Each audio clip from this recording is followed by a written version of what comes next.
4년 전에 가족 휴가가 돼서 부산에 다녀온 적이 있습니다. 국제시장, 깡통시장, 자갈치시장 다녀왔는데요. 먹을 것도 많고 볼거리도 참 많더라고요. 최근에 국제시장이 영어로 만들어졌는데 그 장변에 가게 하나가 유명해졌죠. 꽃분이 가게, 꽃분이네라고요.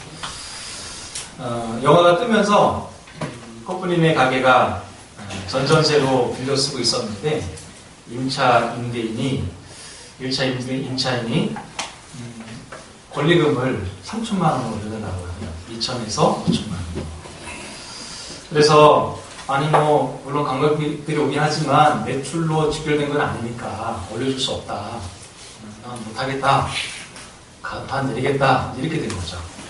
그랬더니 그 소식을 들은 영화를 본 사람, 또 부산 시민들이 난리가 난 거죠. 꽃분이네가 아주 유명한 장소인데 간판을 내릴 수가 없다는 거죠. 그래서 지자체와 부산시가 나서가지고 중재를 했습니다. 그래가지고 1차 임차인을 배제하고 2차 임차인 이분하고 건물 주인하고 직접 계약을 다시 했다고 합니다. 임대료를 조금 올리고 권리금을 좀 낮추는 방식으로 결정을 한 것 같습니다. 가서 보시면 알겠지만 국제시장하고 깡통시장 사이에 찻길이 있는데 이번에 부산시에서 그걸 결정하면서 한 300m 이상을 차 없는 도로로 만들어서 크게 시장을 활성화하려고 하는 것 같습니다. 그래서 지켜보면서 어떻게 개인 간의 그 임차 거래에 시까지 나서서 중재를 하냐 싶을 정도로 좀 이례적이었던 것 같습니다. 아마도 지자체에서는 시장 활성화가 당면한 과제였던 것 같고 시민의 여론도 무시할 수 없었던 것 같습니다. 이 사태를 지켜보면서 우리가 살아가는 이 시대가 시장이라는 혹은 자본과 여론이라는 시대정신 안에 갇혀있구나 라는 생각을 하게 됐습니다. 경영을 하기 위해서도 시장 중심의 경영을 해야 되고 시장 중심의 정치, 시장 중심의 교육, 종교 역시도 시장 중심의 종교가 되어져 버리고 있구나 라는 생각을 하게 됩니다. 시장과 여론과 자본의 비율을 맞추지 않으면 살아남기 힘든 시대가 되었다는 생각을 하게 됩니다. 성도들이 살아가는 삶이 금방 열광하고 금방 잊혀지는 시장이 있는 생태계 안에 있다는 생각을 참 많이 하게 됩니다. 최근에 신문을 보니까 이 불경기 속에 새롭게 창업하는 사람의 98%가 1년 이내에 폐업한다는 통계를 본 적이 있습니다. 개인사업자들이 이 불경기라는 파고를 넘어가기가 정말 힘든 시기가 되었습니다. 식당 치고 장사가 잘 되는 곳을 손에 꼽을 정도로 정말 불경기가 계속되고 있습니다. 사회만 그런 것이 아니라 교회도 마찬가지입니다. 저희처럼 이렇게 개척하는 교회 중에 2%에서 3%만 자립을 합니다. 그러니까 100개의 교회가 개척하면 한 2개에서 3개 정도만 자립을 하고 있는 현실입니다. 정말 힘든 시기를 우리 모두가 함께 보내고 있습니다. 근데 여러분, 이 성경이 기록된 때, 예수님이 계셨을 때의 사람들의 시대 정신은 뭐였을까요? 그것은 바로 정치적인 해방이었습니다. 경제적인 해방이었습니다. 왜냐하면 그 당시 유대인들은 로마의 속국이었고 로마의 지배를 받고 있었습니다. 사악한 헤롯 왕과와 또 로마의 앞잡이들로 인해서 수많은 민중들이 수탈을 당하고 힘들게 살아갔습니다. 희망이 되어야 할 유대교는 무기력해졌고 종교화되고 율법화되어서 아무런 소망을 줄 수가 없었습니다. 그래서 그 당시 모든 민중들과 평민들은 새로운 메시아, 이 문제와 아픔들을 깨트려낼 메시아를 기다리고 있었습니다. 그 이야기가 우리가 그동안 배운 상경기 본문 안에 그대로 들어 있었습니다. 당시 유대인들에게 저 북쪽 갈릴리에서 나타난 새로운 지도자, 그 젊은 지도자, 그의 기적과 그의 가르침이라면 이 민중을 이 아갑에서 이 폭도로부터 해방시켜줄 거라는 충분한 기대를 가지고 있었습니다. 바로 그 메시아가 오늘 수도의 중심, 경제의 중심, 정치의 중심, 종교의 중심지인 예루살렘으로 드디어 입성하는 장면을 보이고 있습니다. 이제 뭔가 큰 일이 벌어질 것 같고 센세이션한 혁명적인 일이 벌어질 것 같은 기대를 갖고 있습니다. 다소간에 소란스러운 입성의 장면이 있지만 그런데 여러분 이 본문 1절부터 11절을 끝까지 읽어보면 예수님의 입성이 그냥 처음에만 조금 잠깐 소란스러웠을 뿐 이내 아무 일도 없었던 것처럼 사그라들었다는 것을 알 수가 있습니다. 그리고 이내 냉소적인 반응으로 바뀌었고 일주일도 채 되지 않아서 적대적인 반응으로 바뀌고 예수님은 이 예루살렘에서 일주일 만에 십자가에 달려 돌아가시게 됩니다. 여러분 오늘 예수님의 일행이 예루살렘 근교인 벳바게와 베다니에 이르렀습니다. 거기서부터 예루살렘 성전까지 입구까지 한 4km 남아 있습니다.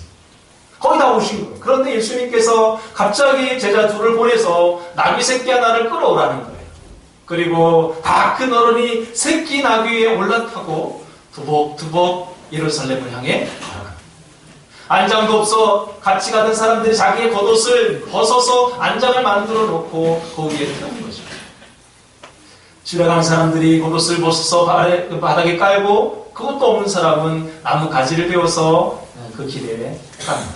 그리고 호산나 찬송하리로다 주의 이름으로 오시는 이여 찬송하리로다 오는 우리의 조상의 다윗의 나라여 가장 높은 곳에서 호산나 호산나 외치고 있습니다. 이것이 오늘 본문의 이야기의 전부입니다. 오늘 본문에서 우리는 무엇을 배울 수 있을까요? 바로 사실은 정치적인 지도자로 충분히 촉망받고 인정받을 수 있는데 예수님의 오늘 입성은 상당히 비정치적이며 비논리적이며 비시대적인 상황 안에 저항하고 거절하고 있습니다. 이 몇 가지 상징적인 행동 안에서 예수님이 그 당시 시대가 요구하는 시대적 정신과 거절하고 저항하며 하나님 나라의 원리를 따라서 움직이고 있다는 것을 배울 수가 있습니다. 사랑하는 성도 여러분, 오늘 우리가 살아가는 이 시장, 여론, 자본이라는 생태계 안에서 우리가 추구해야 될 그리스도인의 삶의 원리를 오늘 예수님의 상징적 행동 안에서 몇 가지 배워보기를 원합니다. 첫 번째는 바로 예수님이 나귀 새끼를 타신 이 상징적인 행동 안에서 찾을 수가 있습니다.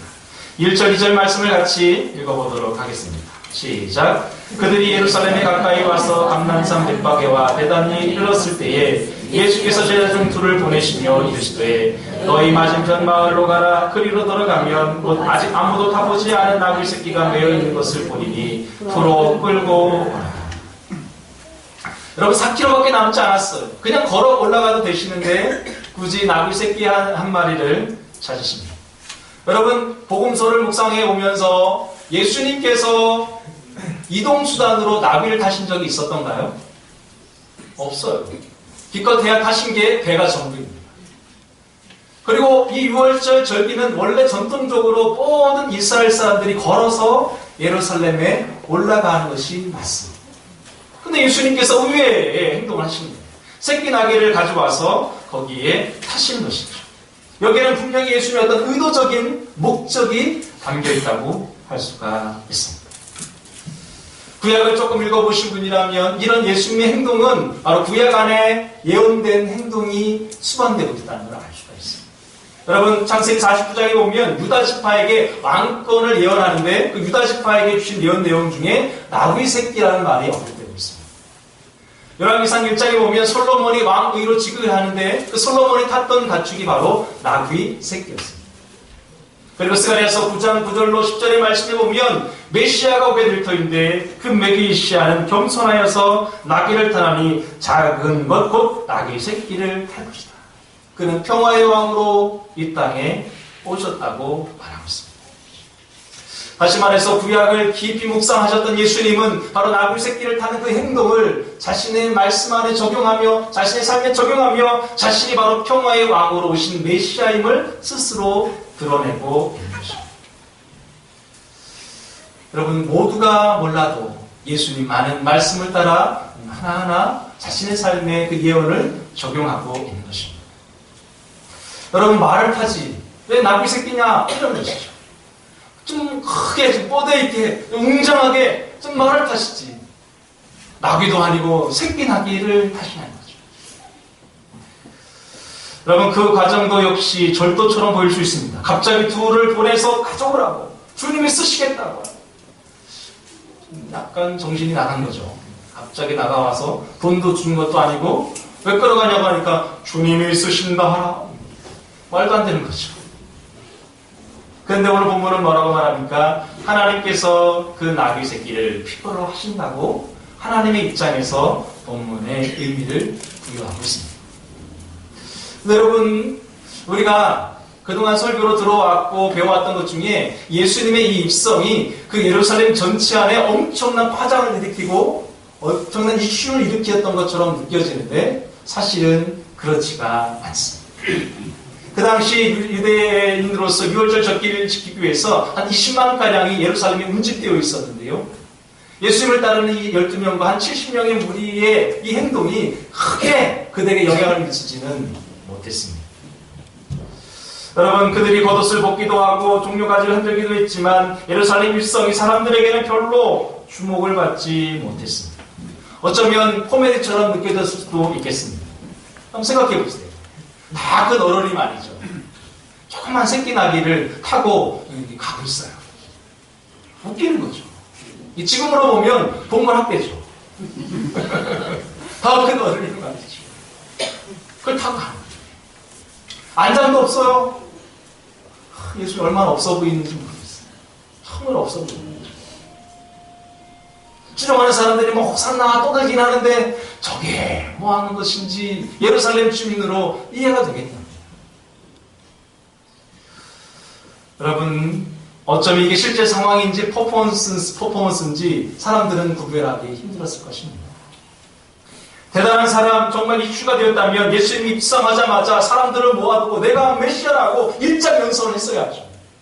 그런데 그런 일이 성경에 없어요. 오늘 11절 말씀을 같이 읽어보도록 할까요? 시작. 예수께서 예루살렘에 이르러 성전에 들어가사 모든 것을 둘러보시고 때가 이미 저물매 12제자를 데리고 베다니에서 나가시니라. 여러분, 예수님 그게 딱 들어왔어요. 근데 아무 일도 없는 거예요. 예수님 그냥 성전만 씩 한번 쳐다보고 베다니로 나가셨다. 이게 전부. 여러분, 우리의 기대 속에 있었던 그 예수님이 정말 초라하디 초라하디 그냥 말조만 나귀 새끼 한 마리 타고 들어가서 그냥 한 번씩 쳐다보고 예루살렘을 빠져나가시고, 예루살렘 주민의 무관심과 예루살렘 종교 지도자들의 냉대 속에 제자들의 헛된 기대 속에 예수님은 그렇게 예루살렘에 들어가신 것입니다. 아마 이런 상황을 충분히 이해하시고도 예수님은 예루살렘을 외면하지 않으시고 더 깊은 냉대와 거절의 자리로 들어가신 것입니다. 어느 꼬마가 이런 기도를 했답니다. 사랑하는 하나님, 오른뺨을 맞으면 왼뺨을 대라고 하셨는데 그러면 하나님, 제 동생이 제 눈가를 찌르면 어떻게 할까요? 아예 솔직한 기도인 것 같습니다. 뺨을 때리는 건 어떻게인데 눈을 찌르는 거. 여러분, 누군가가 나를 싫어하고 나를 반대하는데 그걸 무릅쓰고 그들 가운데 들어간다는 것은 쉬운 일이 아닙니다. 불편한 사람하고 밥 한번 먹어보세요. 바로 얹힌다. 예수님이 그런데 그들 속으로 들어가고 있다는 거예요. 그것도 말이 아니라 새끼 나귀를 타고 가신다는 거예요. 그 의미 안에는 구약에서 평화의 왕이라고 표현됐다고 하고 있습니다. 엄청난 말과 엄청난 병기와 엄청난 능력으로 예루살렘에 진입한 것이 아니라 아주 초라하고 볼품없는 새끼 나귀를 타고 예루살렘으로 들어가셨다는 거예요. 이 얘기는 무엇입니까? 창조의 왕, 평화의 왕이 자신의 몸을 나귀 새끼에게 의탁했다, 그런 말이에요. 자신의 몸을 나귀 새끼의 몸과 일치시켰다, 그런 말이에요. 여러분, 이것이 무엇을 의미합니까? 예수님이 십자가에 죽으시고 부활하신 후에 자신의 몸을 누구에게 맡깁니까? 바로 교회들에게 맡깁니다. 그래서 성경은 주의 몸된 교회라고 말하고 있습니다. 에베소 1장 23절에 교회는 그의 몸이니 만물 안에서 만물을 충만케 하신 이의 충만이라. 여러분, 여기 새끼 나귀는 무엇을 의미합니까? 바로 신약의 입장에서 보면 바로 교회를 의미합니다. 교회에게 자신의 몸을 맡기신 거예요. 자신의 몸을 위탁하신 거예요. 교회에게 자신의 몸을 일치시킨 것입니다. 여러분, 그럼 교회는 어떤 교회가 되어야 될까요? 말처럼 화려한 교회가 되어야 됩니까? 아니면 새끼나기처럼 볼품없는 교회가 되어야 하겠습니까? 대답은 너무나도 자명합니다. 교회는 더 점점 새끼나기처럼 힘을 잃고 볼품이 없으며 세상적인 눈으로 봐도 아무것도 아닌 것처럼 보여진 것이 맞습니다. 여러분, 한국교회가 영적 전쟁의 이름으로 땅밟기 선교를 하고 땅밟기 기도를 합니다. 몇 년 전인가요? 어느 선교단체에서 저 서울에 가는 봉은사 앞에 가서 땅밟기 기도를 시키더라고요. 제가 그 모습을 보면서 성경을 몰라도 못 모릅니다. 여러분, 그 기도는 무슨 기도입니까? 마치 11세기 십자군 전쟁을 덩굴케 하는, 지금 이슬람 사람들이 전 세계를 일성슬람하려고 무력으로 총칼로 사람들을 겁박하는 것과 똑같은 거예요. 여러분, 힘으로 복음이 통을 든 것이 아닙니다. 바로 어린 양과 같은 예수님의 모습, 날새기 새끼를 타시는 예수님의 모습으로 복음이 흘러가는 거예요. 여러분, 희생당한 어린 양의 모습, 새끼 나귀를 타신 예수님의 모습으로 그렇게 복음이 흘러가는 것입니다. 영적 전쟁은 불교화하는 것이 아니라 내가 살고 있는 그 자리에서 하나님의 통치를 받는 것이 영적 전쟁입니다. 여러분, 교회가 어떻게 해야 될까요?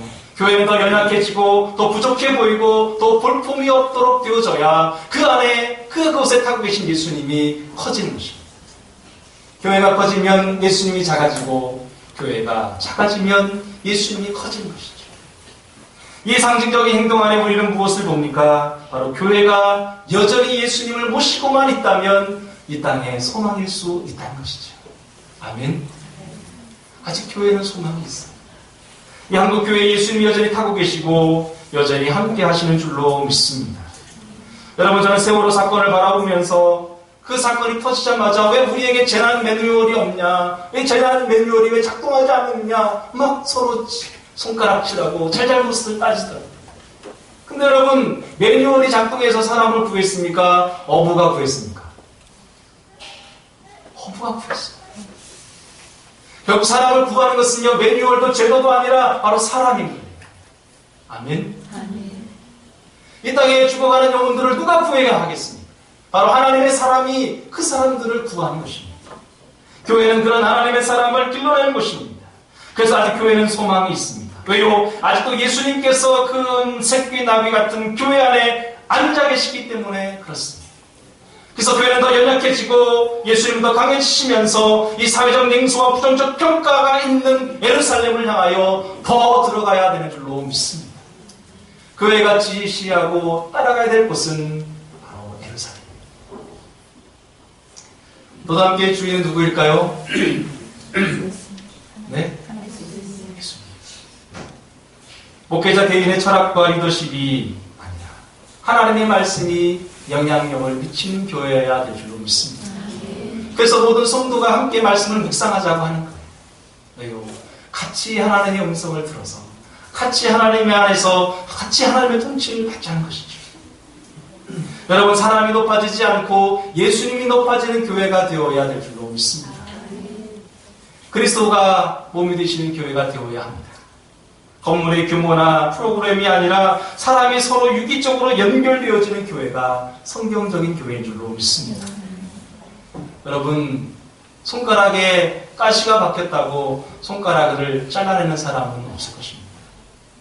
한 사람 안에 상처가 있고 문제가 있다고 그 사람을 잘라낼 수는 없습니다. 왜요? 그들은 그 안에가 서로 연결되어 있기 때문에 그렇습니다. 손가락이 아프면 온몸이 아픈 것입니다. 그렇게 교회는 서로의 아픔과 눈물을 닦아가며 쇠기 나귀 같은 교회가 되어야 하는 줄로 믿습니다. 또 다음 교회가 그런 교회가 되어지기를 주님 이름으로 축원합니다. 두 번째 상징이 있습니다. 그것은 무엇일까요? 겉옷을 벗어던지는 무리들 안에서 찾을 수가 있습니다. 7절, 8절의 말씀을 함께 읽겠습니다.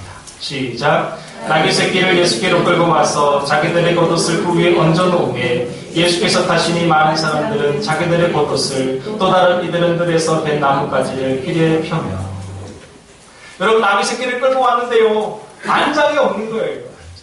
웃기는 거죠. 만왕의 왕이 안장이 없어요. 지켜보던 사람들이요, 하다못해 이제 겉옷을 벗어가지고 돌돌 말아가지고 이렇게 해서 나귀에 딱 얹어놓으시고 예수님이 올라타게 하신 거죠. 그리고 어떤 사람은 길에다가 옷을 깔기도 하고 옷도 없는 사람은 나무 이렇게까지 꺾어가다가 쭉 깔아놓는 거죠. 여러분, 옷을 벗는다, 이 행동은 구약 안에 예후라는 사람이 왕으로 등극할 때 백성들이 그 길에 깔았던 행위에서 온 것입니다.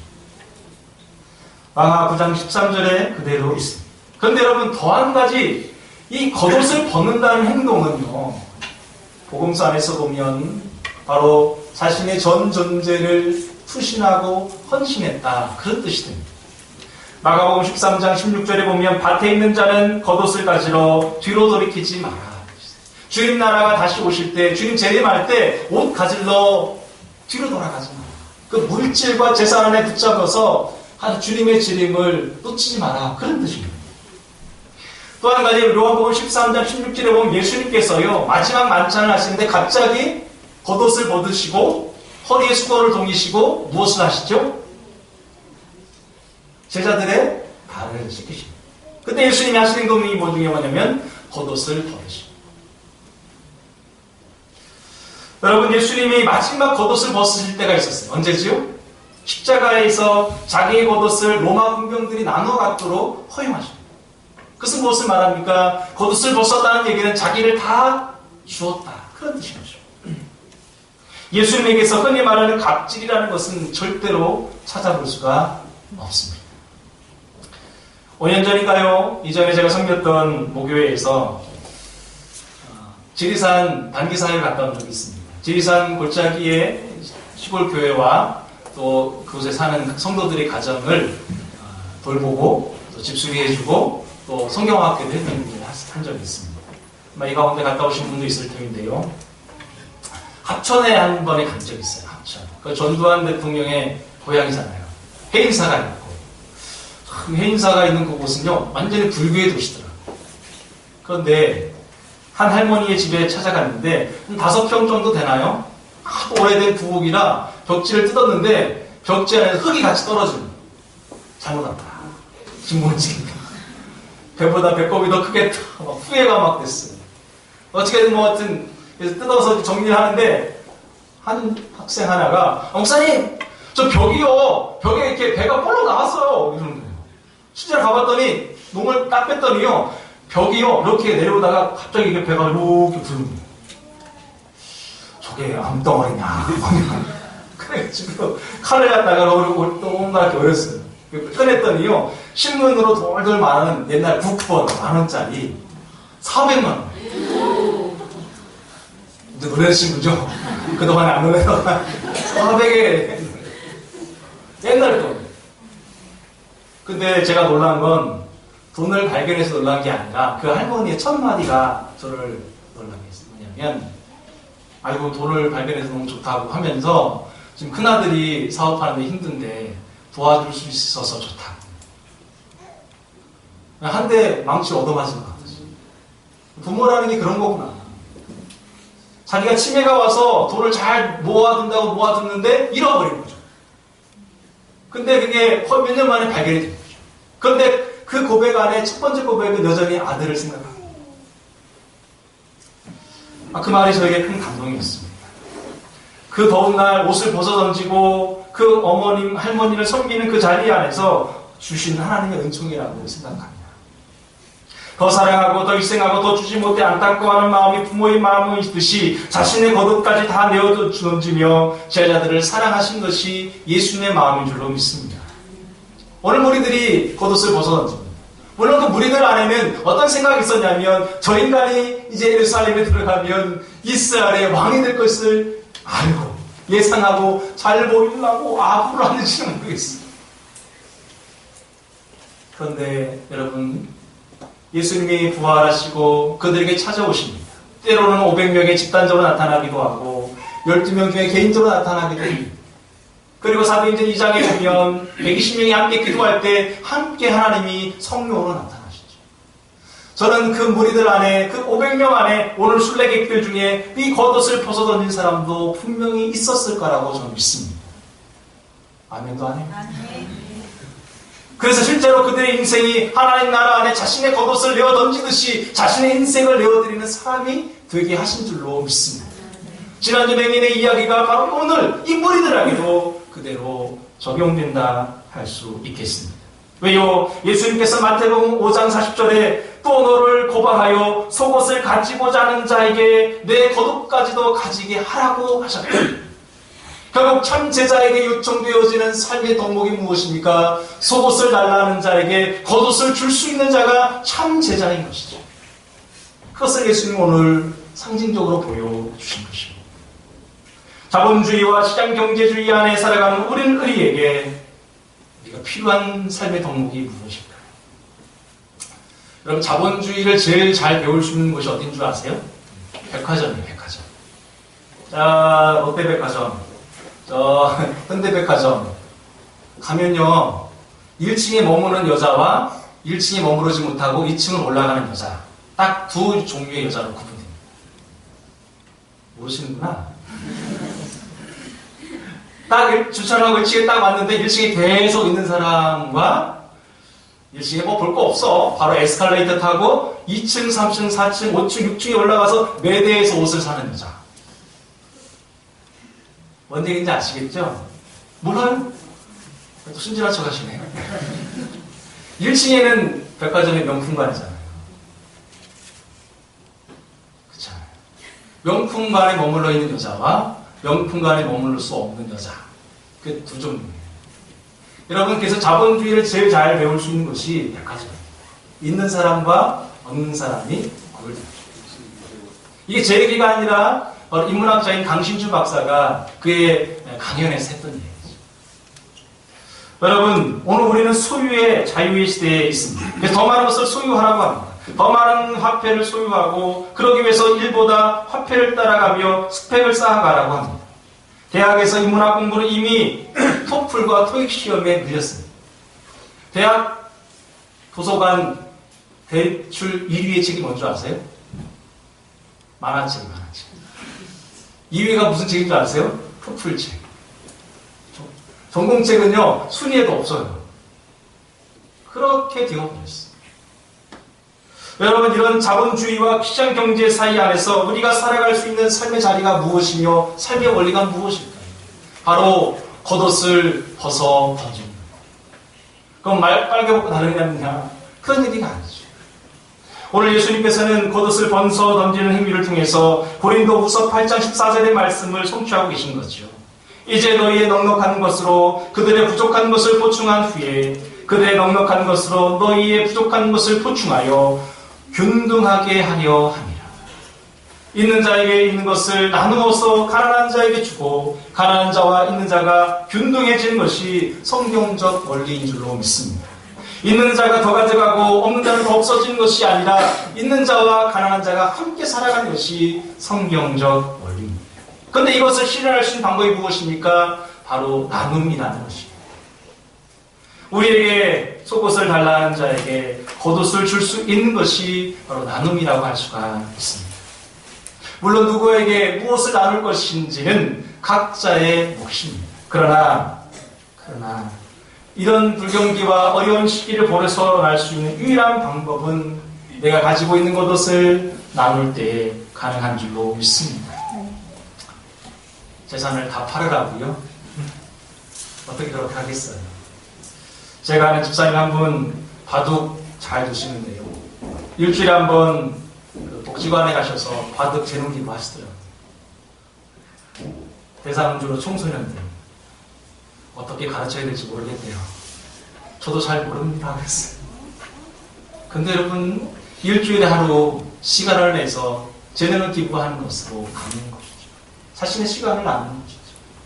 제가 아는 성도 중에는 교회 성경과 별도로 자기가 아는 선교사님들을 개인적으로 조금씩이라도 정기적으로 후원하는 분들이 있더라고요. 그렇게 나눔을 살아가는 것이죠. 여러분, 가정과 이웃과 직장과 사업장 안에서 이제 시작하는 한 주간 우리에게 물질과 시간과 재능을 요구할 상황이 닥칠 것입니다. 어떤 사람이 속옷을 요구할 때 그때 기꺼운 마음으로 거듭까지 줄 수 있는 마음이 우리 안에 있었으면 좋겠습니다. 그것이 예수의 마음이고 예수의 자애자의 삶인 줄로 믿습니다. 마지막으로 호산나입니다. 9절 10절의 말씀을 같이 읽어보도록 하겠습니다. 시작. 앞에 가고 뒤에서 따르는 자들이 소리 지르되 호산나 찬송하리로다. 주의 이름으로 오신 이여 찬송하리로다. 온 우리 조상 다윗의 나라여 가장 높은 곳에서 호산나 하더라. 아멘. 여러분 고개를 들어보시죠. 오늘 이 무리들이 호산나 막 환호성을 칩니다. 아마 이 사람들은 예루살렘 주민들이 아니라 예수님과 함께 순례의 길을 따라왔던 사람들일 것입니다. 호산나, 히브리 말로 하면 후시아나, 우리를 구원하소서, 그런 뜻이죠. 근데 이때 이 사람들이 그 의미를 알았을까요? 몰랐을까요? 저는 제대로 몰랐다고 생각합니다. 실제로 예수님이 일주일 만에 이 예루살렘에서 죽으시잖아요. 그때 그 무리들은 모두 예수님을 떠나갑니다. 12 제자들과 그와 함께 했던 70명도 자신들이 출신의 고향으로 다 돌아갔습니다. 근데 문제는 그때부터 벌어졌어요. 바로 부활하신 예수님께서 그들에게 한 사람씩 만나주기 시작합니다. 그리고 부활하신 예수님을 만난 사람들이 의구심을 합니다. 이게 뭐냐는 거예요. 왜 우리가 예수를 또 만나냐는 거예요. 그래서 그들은 서로 모여들기 시작합니다. 그리고 그들은 고민하고 기도하다가 이분이 정말 3일 만에 부활하실 것에 대한 예언과 약속을 따라 부활하신 예수님이었구나를 알게 되죠. 그러면서 부활하신 예수님을 만난 것을 인식하면서 그 공생의 기간 동안에 3년간에 하신 예수님의 사역과 가르침과 기적들이 하나님 나라 아들로서 오신 사역이라는 것을 깨닫게 되죠. 그래서 그들은 호시아나, 예수가 우리의 구원자임을 인격적으로 만나게 되고 깨우치게 된 것이죠. 사랑하는 성도 여러분, 호산나라고 부른 이 말은 바로 부활하신 예수님을 만난 후에나 불러지는 아름다운 고백인 줄로 믿습니다. 아멘. 여러분, 우리가 이 땅에서 예배를 드리고 교회를 움직여가고 신앙생활을 합니다. 그런데 수많은 불신자들이 아직도 하나님을 모르는 자들 속에 호시아나는 아무 의미 없는 고백이지. 여러분, 우리가 교회 생활을 하고 교회 헌금하는 것들, 신앙생활하는 것들이 불신자의 눈에 비추어진 것은 아주 바보스러운 일입니다. 마치 예수님이 새끼나귀를 타는 것과 같이 코미디에 불과할 수 있습니다. 왜요? 아직 그들은 인격적으로 그리스도를 만난 적이 없기 때문에 그렇습니다. 동굴 안에 살던 사람이 동굴 밖의 이야기를 아무리 한들 그것을 인식하지 못하는 것과 같은 것이죠. 그렇다면 어떻게 그들에게 후시아나, 구원할 하나님을 소개하고 알려줄 수 있을까요? 다시 본문은 나귀 새끼로 돌아오게 됩니다. 여러분, 예수님은 나귀 새끼 등 위에 앉아 계십니다. 바로 교회가 더 겸손해지고 더 가난해지며 더 평온한 공동체가 되어질 때 그 교회를 통해 호시아나, 예수가 구원자임을 세상이 알게 되는 줄로 믿습니다. 성도가 자신의 겉옷을 마음껏 내어주고 더 내어주고 기꺼운 마음으로 내어줄 때 그들을 통하여서 불신자들 안에 호시아나, 예수가 구원자임을 알게 되는 줄로 믿습니다. 아멘. 자기 것을 움켜쥐고 있는 한 예수님은 그들을 통해 일하실 수가 없습니다. 사랑과 성도 여러분, 교회가 처해져 있는 이 거절과 냉소의 시대에 그 예루살렘의 그곳으로 더 인내하고 끈기 있게 들어가시는 교회가 되었으면 좋겠습니다. 화려하고 강한 교회가 아니라 볼품없고 겸손한 교회가 되어지기를 주님의 이름으로 축원합니다. 왜요? 예수님이 그 등잔 위에 앉아 계시기 때문입니다. 예수님의 추종자들처럼 실제로 우리의 겉옷을 벗어 던져야겠습니다. 지극히 작은 자에게 하신 것이 자기에게 하신 것이라는 주님의 음성을 따라 내 이웃과 가족과 직장과 사이 안에 나의 겉옷을 벗어줄 사람들이 있을 때 기꺼운 마음으로 나눔의 삶을 살아가시기를 주의 이름으로 축원합니다. 그렇게 세상과 불신자들은 나귀 새끼와 같은 교회, 겉옷을 벗어주는 성도로 인하여 예수 그리스도가 호산나, 구원하소서라는 분이라는 것을 알게 될 줄로 믿습니다. 그 거룩한 사명이 오늘 나귀 새끼와 같은 교회와 겉옷을 벗어주는 성도의 삶에 있는 줄로 믿습니다. 기도하겠습니다.